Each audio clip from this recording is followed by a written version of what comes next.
Tiwi hei te rā pare a pānui tia mai ai e te kāwanatanga tāna tahua pūtea mō tēnei tau. I kōrero māua ko Brooke Grant I mua tatāke nei mō ngā pūtea katohaina ki te whakatikatika I ngā raru a whare o tēnei whenua. Ko taku pātai tuatahi ki āia I hāngai ki te 1 miliona tāra e oati nei te rōpū toranga pū Māori ki te kaupapa te ara mauwhare. He kaupapa haiāwhina I ngā Māori ki te hoko I o rātau ake whare. Engari ai rānei ka nui te 1 miliona tāra e whai whare ai te iwi Māori ki roto I ngā mākete nui pēnei te mākete whare ana ki roto o Tāmaki Makaurau nei. Ki taku nei mōhio ko te uara toharite mo te whare ki Tāmaki kei te takiwā o te 200,000 tāra.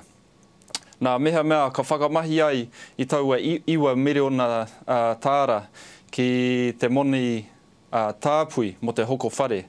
Ka hoko I te rima takau pēr noaiho ngā whare. Nā kaore I te ki, koina te whakaaro o te pāti Māori.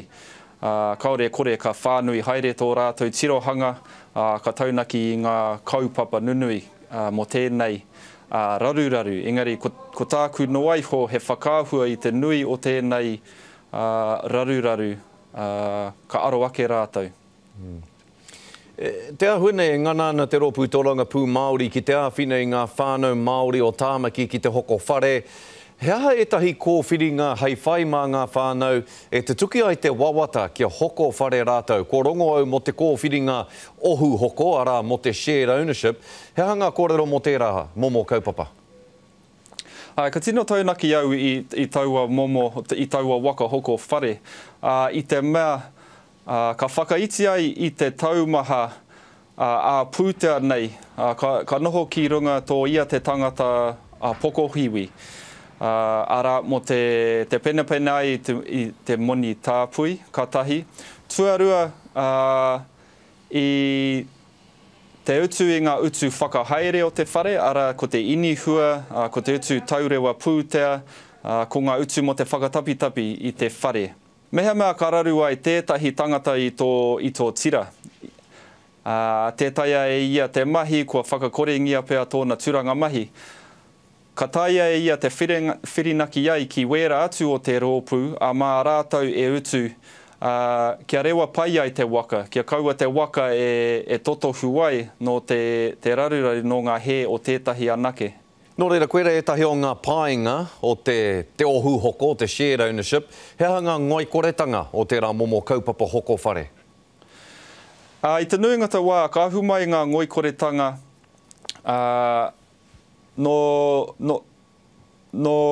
no te mahi tahi ai, me o hoa, me o whanaunga, me te takitini. Nō reira, e mea anau, ko tētahi mea whakahirahira, ko te whakarite kirimana, ko te whakarite whakaitanga kia pūrangi aho ai koutou katoa, ka pēhea te wāwāhi, te rangatiratanga, ka pēhea te wāwāhi I ngā haipapa mo tēnei kaupapa. Ara, ko waima ka utu I te utu taurewa, ko waima ka utu I te hiko I te inihua aua utu katoa. Hiaha pēr ngā ture, hiaha te tukanga mea ka hia tētahi te hoko atu I te whare, hiaha te tukanga mea ka hia tētahi te noho ki roto I tēnei whare. Mea ka whakarite pai ai koutou I ēnei ture, ka whakangāwari, ka whakaiti ai I aua raruraru ka puta mai. Brooke, o ati ana te kāwanatanga ka whakatūria e rātou te 30 mā whā mano whare hou ki roto o Tāmaki, I roto I te ngahuru tau nei. Ko etahi ka utu māma, etahi o ngā whare nei ka utu māma. Ko e nei pēr te rongoā mō ngā raru whare ki roto o Tāmaki, ki tāu titiro, ki o whakaaro? Kua rangone e au, me ko tahi takau mano whare, me whakatū ai tātou ki Tāmaki haia te tau. Nō reira, he 30 mano whare tērā mo te 30 tau no aiho. Nō reira, mea ke te ki rātou, he 30 mā whā rānei mano whare mo te takau tau. Kei te ki mai au, whatitiri ai te waha, engari, he ngoikore no aiho te ringa.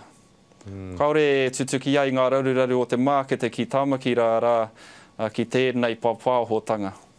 Ka mutu hei tā te minita i ngā take whare a Amy Adams ko ngā whare utu māma e kōrero hia nei, ka taka ki raro i te 650 mano tāra, engari he utu nui tonu tēnā, neha? Tino. He tino nui. Nā mai ia te whānui ia te kāinga e whakatau ai mehe mea ka taia e rātau. Engari ki aku tātaihanga, mehe mea ka pēna te nui o te utu o te whare, ka whārau mano, ka whārau 50 mano pēr te utu o tō taurewa pūtea. Kei tu utu koe te takiwa o te whitu rau tāra hei ia te wiki ki te utu i tēnei taurewa pūtea. No reire hara tēnei te konga paraua mo te utu i enei utu māma nei mo te hoko whare.